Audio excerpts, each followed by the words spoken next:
Did I tell you that I read 13 books in 23 minutes? And today I want to talk to you about book 13. Book 13 is this one right here, Joan Myers Brown and the Audacious Hope of the Black Ballerina. Welcome back to 23 Minute Reads with me, Maya D. This is kind of like my accountability vlog because in these videos I share with you my takeaways from my current reading, which is book 13. Book 13 of my 23 and 23 challenge, where I'm reading 23 minutes per day, every day, as an action of self-love, as an investment into myself, and as a way of providing myself with some consistency in an ever-changing world. Hoping that you will join me along in this journey by dropping some comments in the comment section below so there's an actual dialogue going on. Having in mind that while I have several decades of experience as a dancer, an educator, and a curriculum writer, I am not the know-all-be-all for this book. I'm simply providing a space for dialogue. Well, this week I read pages, looking at my notes, 206 through 235, and here are my 3 takeaways. Takeaway number 1 is be present. Be present is actually a shortened version of the term just be present. In the Moses Generation section of chapter 5, Kim Bailey describes her time in rehearsal with Tali Beatty and his mantra, the phrase, just be present. And also his declaration, I like to make dances, no big deal, is also found in this section. But if you've seen Beatty's work, you know that his work was a big deal. But there's a level of simplistic beauty in the idea of just being present. Just be present. Bailey mentions in the rehearsal space with Beatty that it was free of sideline behavior like chatting and knitting. And it was, for some of you who have not been in a dance space and it's like, well, why would they be knitting inside of the dance class or inside of the rehearsal space? To you, I say things can happen inside of the rehearsal space.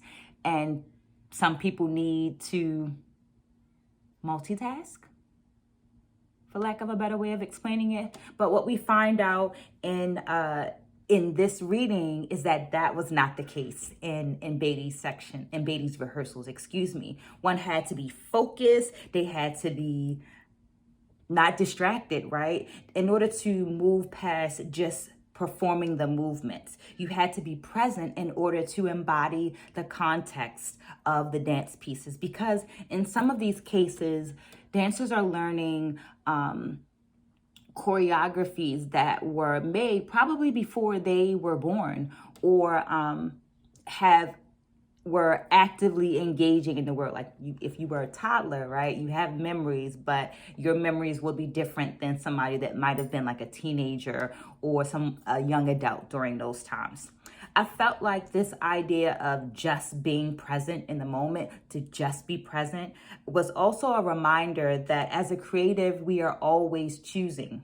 We are always choosing between things, and that in the creation process, it requires us to separate ourselves from other things. A momentary separation, but to separate ourselves from other things, to just be present in that moment so that you can see, so that you can hear, so that you can embody the message and the context. Takeaway number 2 is Momma Pearl. We're going to start this section with a quote. I think I was trying to define it without letting it be. End quote. This is one of the many things that Bailey says about her time with sister, mama, doctor, the also amazing Pearl Primus, as she's learning the choreography for Strange Fruit.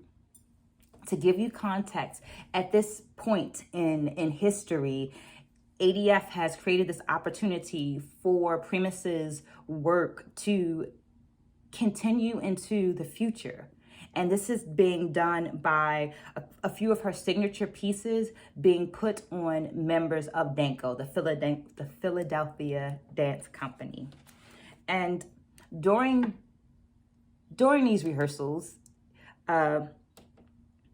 Bailey breaks down. Like, she breaks down and she starts crying at one point because she feels like she can't get it right. She feels like she doesn't understand it. And she's questioning, like, her value, does she even really belong in doing this? Like, should she be there is what she's questioning, right? Should she be there? Is this the right thing for her? Peggy Schwartz offers the dancer some insight in that this transferring of choreography is also emotionally difficult for Primus. There are a number of reasons why this section stood out to me. And the first is this idea of polyperspectives, which is a concept that we covered during our 21-minute reads collection when we discussed the book Hot Feet and Social Change. But this moment in this learning of the strange fruit, this transferring of the choreography, this moment was first introduced to me in the book written by Peggy Schwartz, which is a biography of Pearl Primus. And the book is titled The Dance Claimed Me. Did you read that one? Let me know in the comments below if you read it, because it's actually a part of the 23-minute read collection. So I would love to hear your ideas on that. So as I read about that place of transference in The Dance Claimed Me, I cried. And I remember crying a lot. I remember closing the book, putting it down, having to walk away, reaching out to other people to talk to them. And that's because Peggy Schwartz had a relationship, like a close relationship with Primus. So she was able to capture the weight and the emotional difficulty of this moment in the book. And in reading this book right here, I was able to hear the voice of the dancer in that moment and hear about their difficulty. So as an educator, I do my best to curate these learning experiences for my students, and to the best of my ability, have varied voices and varied perspectives, right? So we're looking at this thing, we're talking about this thing, but how many different views can we get of that thing so that we can have a more holistic understanding of that thing? What I get from both books is that this was an intense moment of transference. Bears Barely called Primus Momma Pearl, which is why this takeaway number 2 is called Momma Pearl. And in this moment, Momma Pearl is calling upon, is wanting to see this transformative moment in Bears Barely. She wants to see that transformation, right? And this requires the dancer to not simply perform the movements, but to go deeper. In the book, Giving Life to Movement, Rosangela Silvestre reminded us not to let the technique get in the way of the message, right? And I translate that to moving from the inside out. And I think that that's kind of expressed in the writing too, because when Bears Barely describes the moment, she offers us these words: stripping me to be pure, to find the purity in myself, end quote. This can be described as getting to the essence, moving past the technique. Bears Barely describes this moment in the choreography that requires exhaustion, right? And what Momma Pearl took her through to get to that moment of exhaustion, and that once she actually got there and she felt it, she could then call upon that moment, right? She could then bring that feeling back again and emote it in the choreography, right? So of this experience with Momma Pearl, Bailey states these words: you had to go beyond the dance. You have to transform yourself to being it when you come into the studio, end quote. Takeaway number 3 is omission. We're going to start this one with the quote too. The quote. Their comments are their speak of our times. No outright exclusion, no sins of commission, but the easy way out by omission. These words can be found in the where, why, how, race issues, and contemporary practice section of chapter 5 that discusses 2 absences that stood out to me. One being the absence of dance critics from the IABD conference.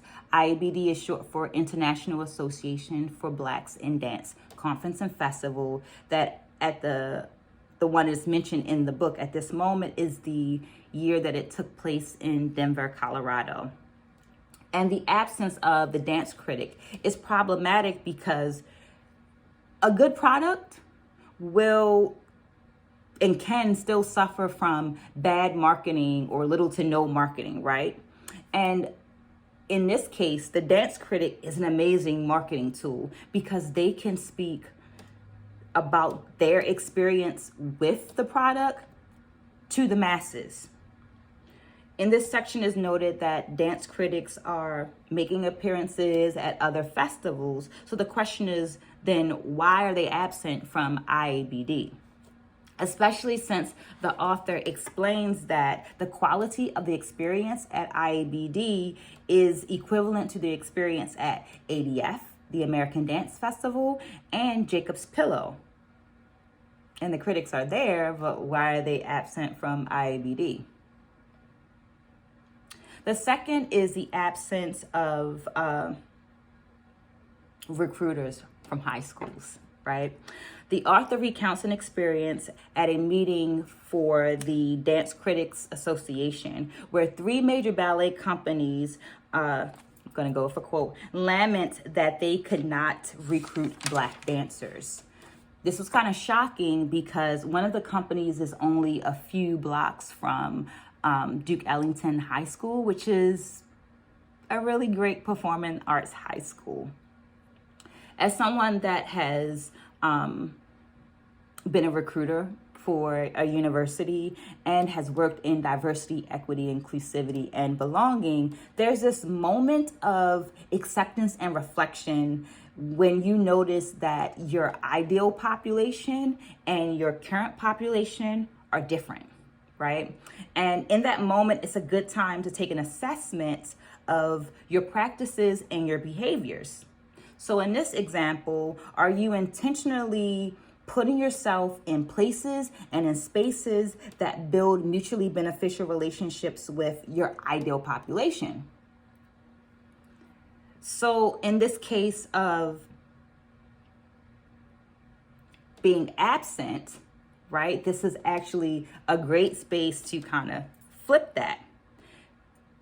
A great way to amplify the voice of the Black ballerina and to magnify the presence of the Black ballerina is to intentionally engage with those places and those spaces. But what are your thoughts? Let me know in the comments below. Also, you could also just drop a book in the comments below so that I know that you're here with me. Or even better, you could drop the title of a really great book for me to read next.